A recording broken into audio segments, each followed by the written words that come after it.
Alaska, the last frontier. Outdoor enthusiasts from all over the world have held this iconic destination atop their bucket list for generations. It's a place that I've been obsessed with for about as long as I can remember. Every day while I was stuck bored in school year after year, I fantasized about running away, hitchhiking, train hopping, and hoboing my way up to Alaska. I would build a little log cabin situated somewhere in the endless miles of wilderness and spend the rest of my days as a mountain man. This into the wild type fantasy is one I'm sure many people have thought about before. The desire to just leave everything behind and vanish without a trace. To me, Alaska was this mythical place that I didn't believe I'd ever get to travel to. I was so enamored with the state that in the third grade, I wrote an over 100-page book detailing the life of a small boy getting swept down the Yukon River and having to survive off the land. Despite never finishing this story, I like to imagine he gave up on getting rescued and lived off the grid happily the rest of his life. Looking back, this was quite a ridiculous premise, but I lived vicariously through this character. Back in 2022, as part of a fly fishing club senior trip, I was lucky enough to spend 10 days in Denali and the Kenai Peninsula. It quickly became clear that this was one of those rare places that truly surpasses its legendary reputation.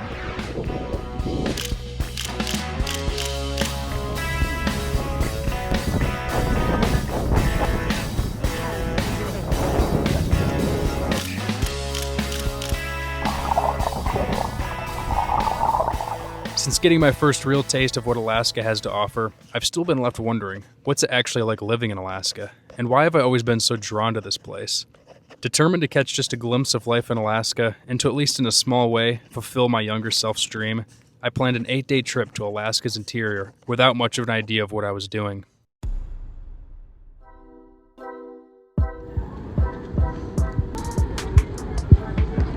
Found my whip for the next week. Well, it starts. Oh man, how do I turn this off? Alright, first time renting a car. I have no idea what I'm doing. This adventure started in Fairbanks. With a population of about 32,000, this is somehow Alaska's second largest city. It sits just about 150 miles below the Arctic Circle and is the United States' coldest and most northern major city. After spending the night and getting a feel for the downtown area, I drove south.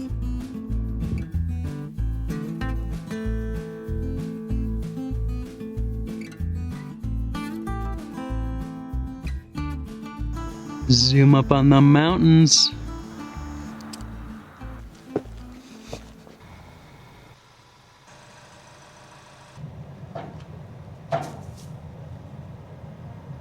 I probably shouldn't question too much where my obsession for the mountains in Alaska came from, as this was the same place my grandpa Stuart fell in love with over 50 years ago. While in the military, he was stationed in Alaska and then lived for a couple years in the very town I was going to be staying at. He sadly passed away before I was born, so I never got the chance to meet him. This trip was a personal one for me, as I was getting the chance to retrace my grandfather's footsteps.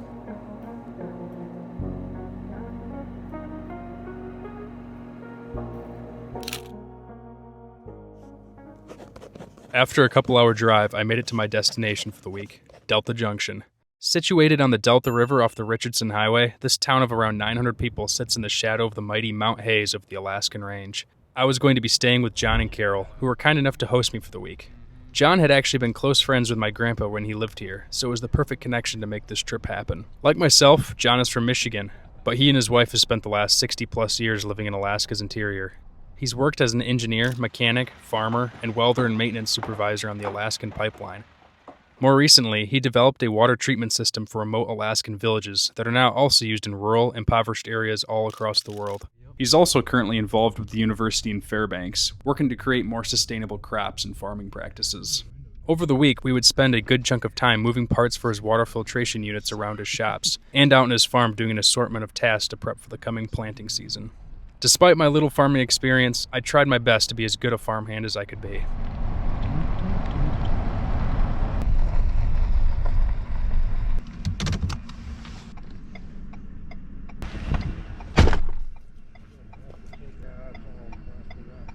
Yeah, we'll start right back.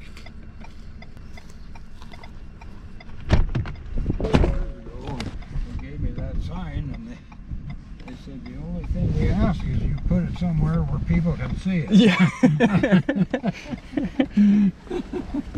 It's hard to say, but something hit. The Delta region is known, as John describes it, Alaska's breadbasket.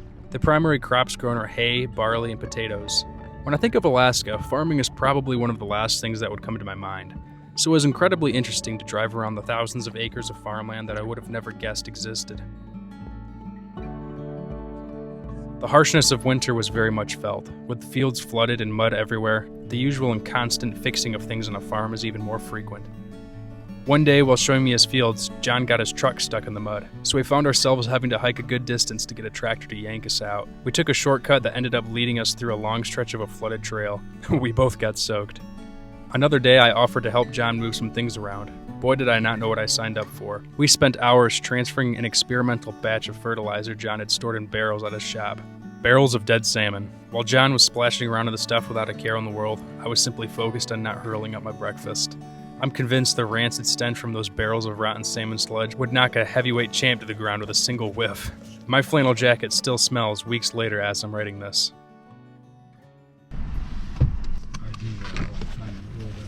Oh my gosh, me too. Fumbling around. What's going on with that?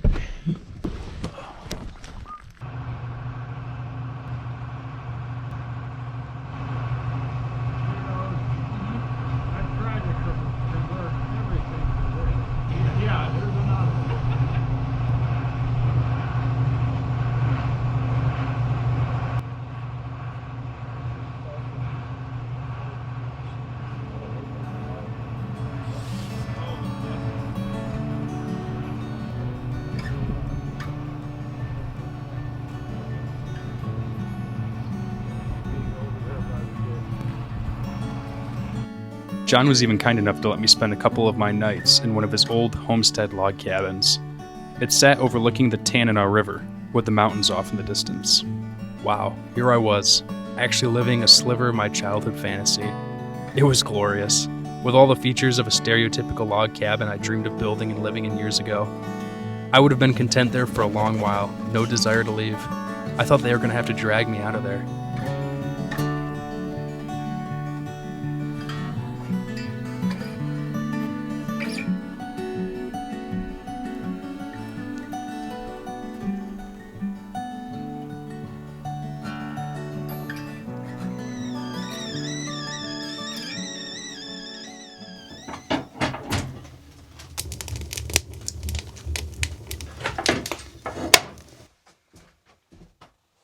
My first couple days in Alaska were honestly a bit tougher than expected. A few hours of flying had thrown me from the wonderful comforts of Midwest suburbia to the middle of Alaska. It was overwhelming to experience all alone. A place that was simply home to the people here felt extreme to me at first. One of my main goals traveling here was to shoot a film idea I had. I had grown attached to this idea and thought it might even be the video to pop off and finally get this channel some real traction. I've always had this bad habit where in my head I plan out step for step exactly how I think an experience is going to go and get extremely attached to what I believe will and should happen. This place had an almost indescribable rawness and authenticity about it. I didn't believe I could capture the essence of this place in a way that would do it justice. I didn't film at all those first few days, with no clue what to shoot and losing any predetermined narrative I may have been searching for. I decided to mainly focus on just fully embracing the experience and enjoying the moment I was in. Like, man, I was meeting new folks and riding around in Alaska. This is epic. After a couple of days, I started to settle in and notice the many qualities of the area. The town itself was like most small rural towns. There was a warmth and kindness felt with everyone I met. The people seemed to have a toughness and edge about them that matched the rugged and harsh landscape they are surrounded by. What separated Delta from a lot of other rural towns, though, was just how kind to outsiders they seemed to be. There were people living here from literally all over the world, all walks of life, and there was zero sense of clickiness or tension against one another. It almost seemed like there was a common understanding amongst everyone, that to survive in such an extreme environment, they all had to work together. Over the week, I visited some historical sites, and Carol took me to a museum she volunteers at. I got to learn so much about the fascinating history of the place, in particular the Valdez Fairbanks Trail and the many roadhouses along the way. I genuinely couldn't fathom the amount of work and perseverance it must have taken to make it back then. It gave me a deep appreciation for those who came before me. There's only a handful of small stores in town to pick things up at or get stuff fixed. In a state with so few people, each person's job and role in the community felt so crucial. You might be the only person within 1,000 miles with a certain skill, so the whole community relies on you. This was a very different feeling than I'm used to back home. In more urban areas, you're competing with a million other people to fill a role. You feel easily replaceable. Riding around, seeing just how capable everyone was made me feel very useless and helpless. It was humbling. It was clear it takes an insane level of adaptability and self-sufficiency to make it in this state. This was the reality of living in Alaska, not my idealized dream from my adolescence. I am nowhere near the survival expert or mountain man my younger self envisioned years ago.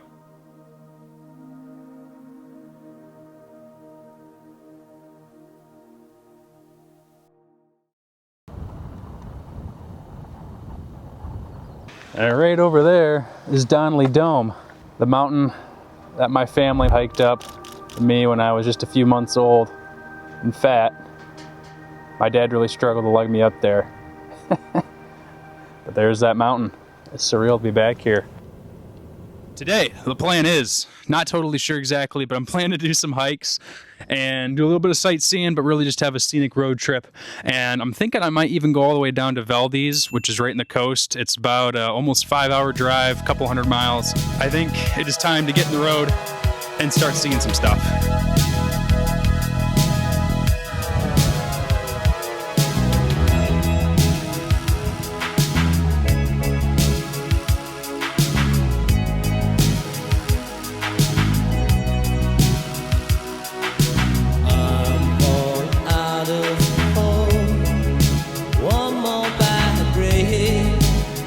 Could bring a fall when I'm far from home. Don't call me on the phone to tell me you're alone.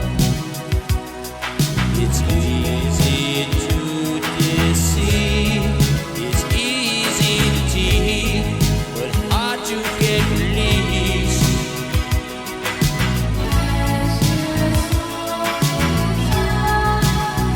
Without a face,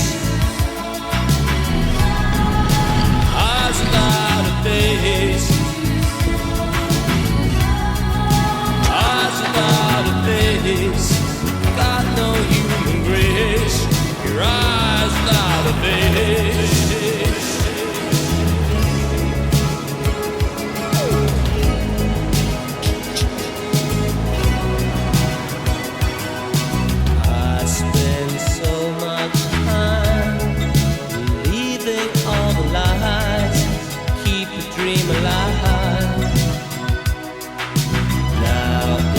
Makes me sad, it makes me mad and true, for loving what is you.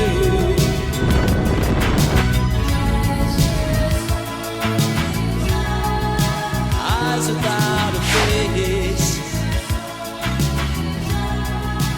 eyes without a face,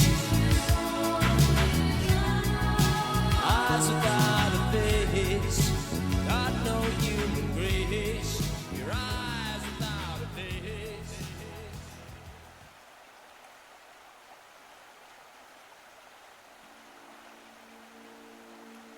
I spent that entire day in the mountains pondering my infatuation with this place. As a kid, I think it was purely the adventure spirit that fills most children's imaginations. Each of us creates our own world.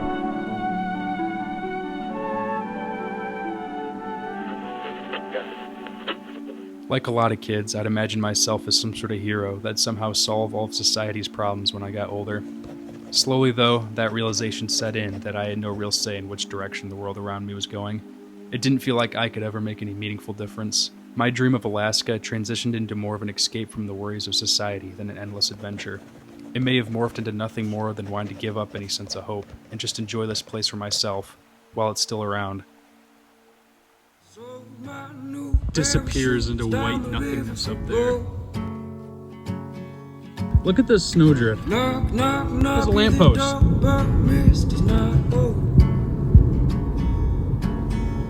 This drive is actually not real.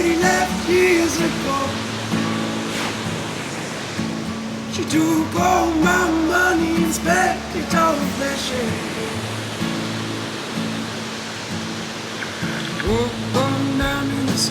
What is this place?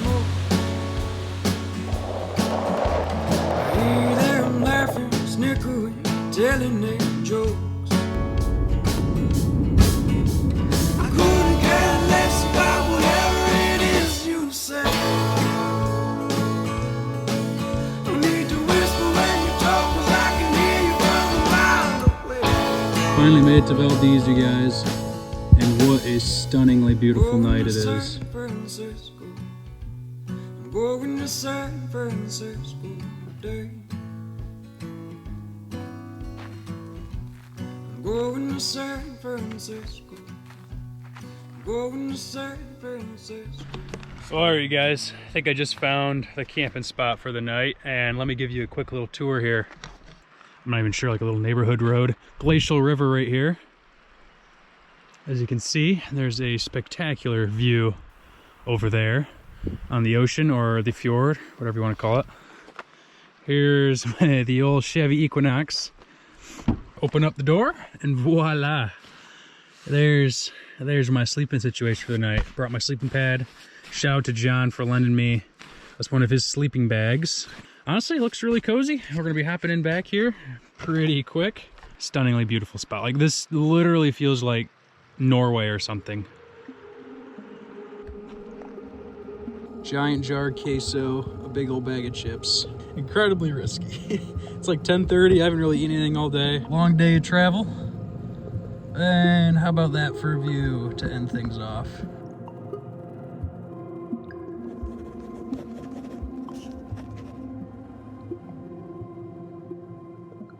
It got down to like 35 degrees probably, so it was a really chilly night. It's about 8 o'clock. Could eat a quick breakfast and hit the road.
Alaskan pipeline. Incredible feat of engineering. John said this thing spans over 800 miles through some unbelievable terrain. Pretty darn cool to see it.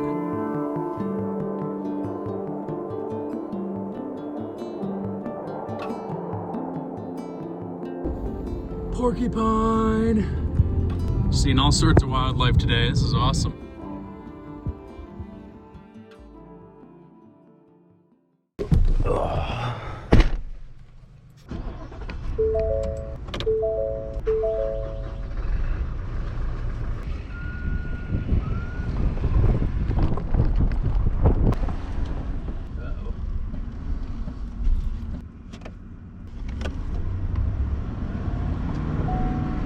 Almost got stuck for a second. That would have been embarrassing. Here comes John.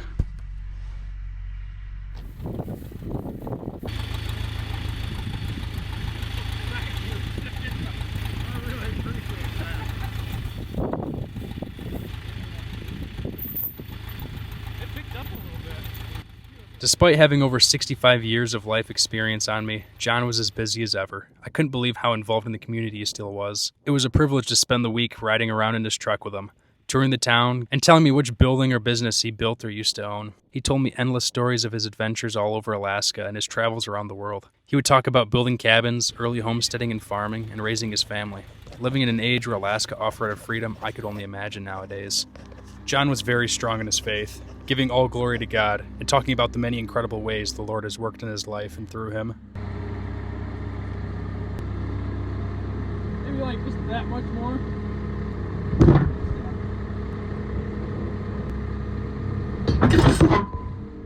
I've spent my last few days finishing up some farm chores and enjoying one last night in the cabin, just sitting there watching the river flow.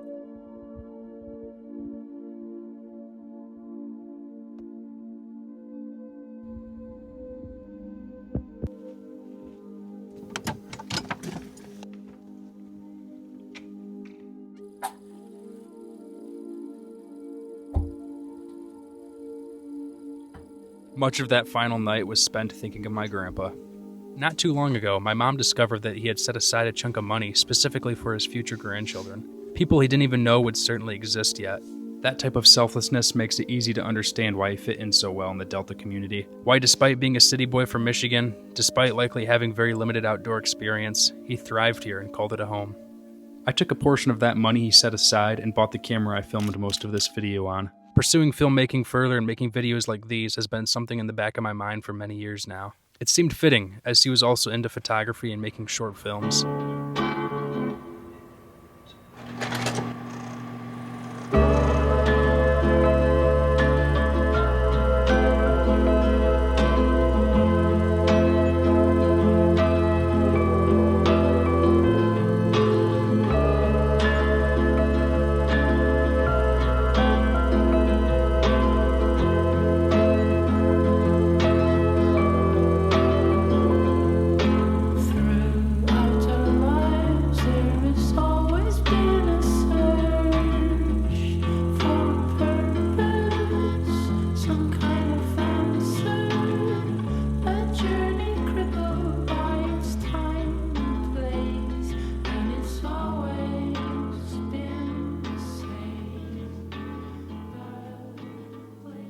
It was surreal to see some of the very locations in his photos. I was in the same area he built cabins, cleared trails, and took off on adventures.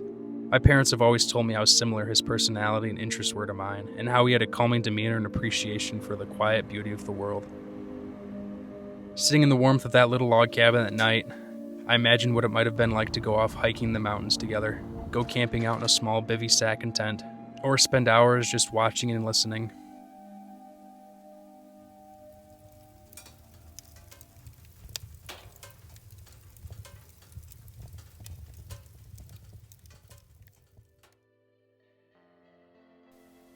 So, should you run away to Alaska and live off-grid for the rest of your life? It may disappoint, but that answer requires a lot of nuance. For the vast majority of people, this is absolutely extreme. There will always be those few crazy enough to actually do it, and who are truly happiest alone out in the wild. Through much time spent in solitude, I've learned that I'm, not quite at least, one of those people. And while I still have days where Alaska is all I think about, I've learned to carry a piece of that cabin in Alaska, or whatever your reprieve may look like, with me back into the routine of everyday life, to help me better attack life out in the world. When I was younger and more naive, being a major introvert, I thought of Alaska as the place to run away from people. And while there's certainly more than enough wilderness for that, it would be greatly selling Alaska short. It felt ironic and shocking to me that more so than the stunning scenery and endless outdoor opportunities, the community and people are what make this place feel special. That would be the main reason I'd ever want to move here. I believe all people, somewhere in them, have that yearning for a much simpler life closer to nature, away from the rat race and chaos of the tech-filled modern world. Or maybe it's the sense of adventure and ultimate freedom places like Alaska offer. I've always had these deep longings and probably will always be stuck with them. That streak of vagabond has already led me to spending countless hours living in a truck, traveling, camping, and on other outdoor adventures.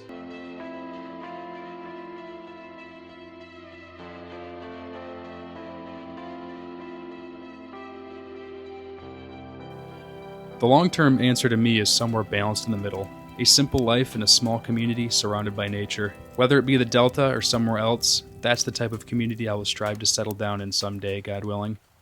I have no clue what God has in store for me in my life, nor am I sure that I will ever actually be called to live in Alaska, but I do know it's a place I will return to again someday, and that I will carry the lessons I learned in my short time spent here for the rest of my life. Thank you again, John and Carol, for your kindness in hosting me and for making this trip possible.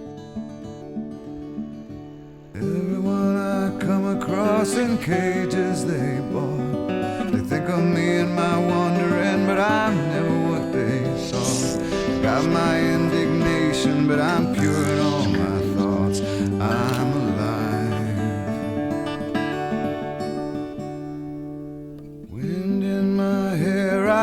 a part of everywhere. Underneath my being is a road that disappeared. Late at night I hear the trees, they're singing with the dead overhead. Leave it to me as I find a way to be. Consider me a satellite forever orbiting. I knew all the rules, but the rules did not know me. Guarantee.